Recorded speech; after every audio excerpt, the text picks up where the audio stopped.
Assalamualaikum warahmatullahi wabarakatuh. Selamat pagi anak-anak kelas 12 IPS. Bertemu lagi bersama Ibu, kita belajar geografi lagi. Pada kelas 12 ini kita akan belajar mengenai konsep wilayah dan tata ruang. Konsep wilayah dan tata ruang ini pada pertemuan pertama, kita harus mengetahui dulu kompetensi dasarnya. Kompetensi dasar yang harus diraih yaitu memahami konsep wilayah dan pewilayahan dalam perencanaan tata ruang wilayah nasional, provinsi, dan kabupaten kota. Nah, kemudian indikatornya hari ini yang harus dicapai yaitu menjelaskan konsep wilayah dan pewilayahan. Kemudian mengklasifikasikan jenis-jenis wilayah serta menganalisis metode pewilayahan dan regionalisasi. Daerah khusus Ibu Kota Jakarta merupakan Ibu Kota Negara Republik Indonesia ya. Di sini, Ibu Kota Jakarta merupakan kota besar berpenduduk lebih dari 10 juta orang ya. Di sini, jika Jakarta mengalami pertumbuhan dan perkembangan wilayah yang sangat pesat, maka dibutuhkan suatu perencanaan wilayah yang tepat. Apabila perencanaan wilayah ini tidak dilakukan, yang akan terjadi itu salah satunya yaitu kesenjangan yang semakin besar, kemudian selain itu juga masalah lingkungan hidup, tekanan ekonomi yang semakin besar di wilayah ibu kota. Begitu juga di wilayah Kabupaten Bandung Barat tentunya harus dibuat perencanaan wilayah yang matang. Makanya kalian harus tahu mengapa Dinas Kabupaten Bandung Barat diletakkan di Ngamprah.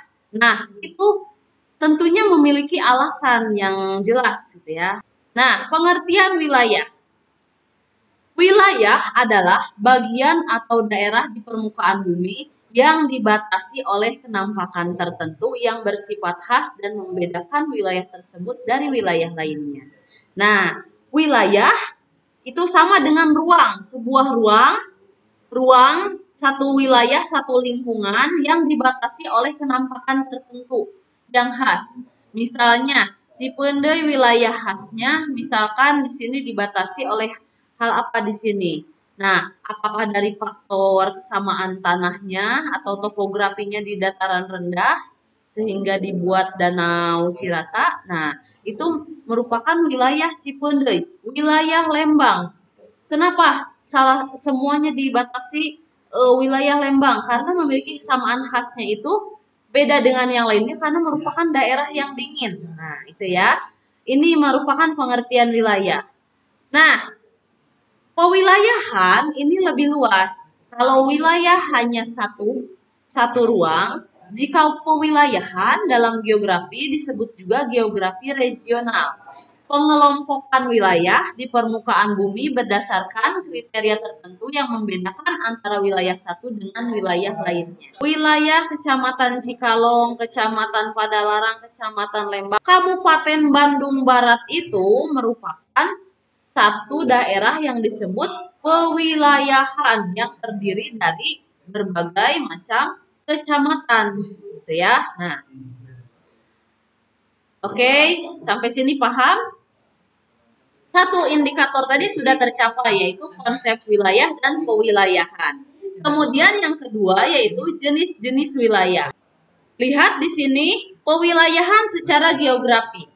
Yang pertama berdasarkan pembagian waktu. Waktu kelas 10 atau kelas 11 kalian masih ingat bahwa Indonesia itu dibagi menjadi 3 daerah waktu ya. Pembagian waktunya ada waktu Indonesia bagian barat, waktu Indonesia bagian tengah, waktu Indonesia bagian timur. Ini bagian barat, tengah, kemudian timur. Nah, berdasarkan bentuk dasar laut.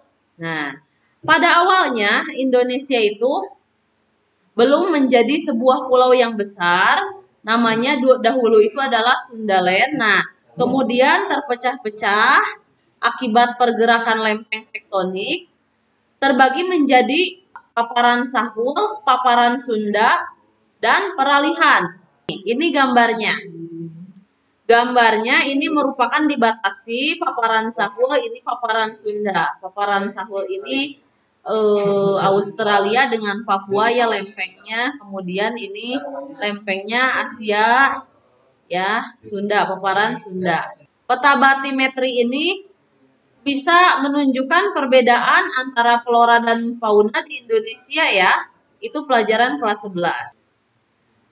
Selanjutnya, pewilayahan secara geografi. Yang ketiga yaitu berdasarkan wilayah pembangunan. Dan yang terakhir berdasarkan rangkaian pegunungan. Aku tampilkan A, B, C, D. Nah, kota pusat pertumbuhannya, yang A itu ada di Medan, kemudian yang B itu ada di Jakarta, yang C itu ada di Surabaya, dan yang D itu ada di Makassar, ya. Nah, ada di Makassar. Berdasarkan rangkaian geologi, Indonesia di sini masuk ke jalur gunung api atau cincin api dunia atau Ring of Fire. Mulai dari sirkum Mediterania di sini dan sirkum Pasifik dari Amerika ya, Amerika Selatan. Nah, ini kemudian bersatu. Nah, ini merupakan rangkaian gunung api di dunia. Nah, sehingga jalur yang merah ini seperti cincin ini banyak sekali gunung apinya. Volcanic or magmatic arch of Java. Nah, di sini kita lihat gunung api yang mulai dari zaman Eosen, Miocene, Late Eosen, kemudian Late Miocene. Nah, Quaternary volcanoes ini yang terlihat gunung-gunung api yang menonjol, yang terlihat saat ini di permukaan bumi ya. Ada Dieng, Jawa Tengah ya, Ciremai ini Jawa Barat yang tertinggi. Baik, di sini tujuan dari diadakan pewilayahan dalam geografi itu yang pertama untuk memberikan makna atau pewilayahan dalam geografi. Dan yang kedua untuk memudahkan dalam melihat potensi suatu wilayah atau region guna pengembangan lebih lanjut. Nah, di sini untuk melihat potensi suatu wilayah kemudian dikembangkan lebih lanjut, cocoknya untuk industri apa, cocoknya untuk potensi pariwisata apa, nantinya direncanakan pewilayahan. Oke. Nah, ini masih jenis-jenis wilayah secara umum. Tadi secara geografi, kemudian ini secara umum. Ada berdasarkan wilayah homogen. Homogen merupakan wilayah yang dibatasi oleh kesamaan tertentu yang sama. Misalkan di sini curah hujan yang sama, jenis tanah yang sama, kemudian kemiringan lereng yang sama. Itu merupakan wilayah yang homogen. Wilayah fungsional, biasanya disebut nodal itu wilayah fungsional. Berfungsi untuk apa yang memiliki karakteristik yang sama gitu. Fungsinya untuk apa? Misalkan untuk pertanian, perkebunan. Nah, kemudian pewilayahan secara umum di sini wilayah perencanaan.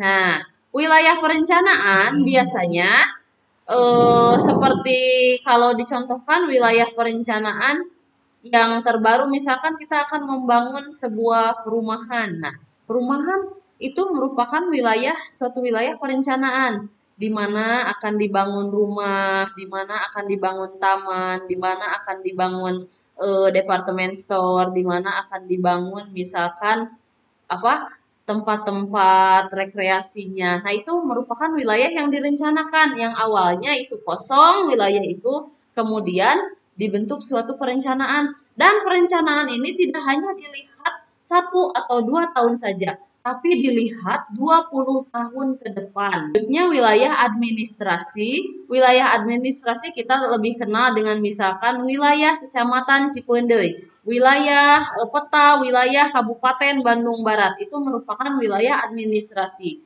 Sementara di gambar ini merupakan peta wilayah Kota Bandung. Nah, itu. Nah, kemudian ada istilah wilayah formal, ada wilayah fungsional. Tadi sama ya, wilayah fungsional yang Ibu telah paparkan disebut juga nodal region. Nah, di sini kita lihat wilayah formal atau homogenitas yang tadi menunjukkan kesamaan fisik alam. Tadi sudah ya dibahas. Nah, wilayah fungsional atau nodal di sini Nah, menunjukkan hubungan interaksi antar wilayah yang berbeda dan memenuhi kebutuhan hidup masyarakat.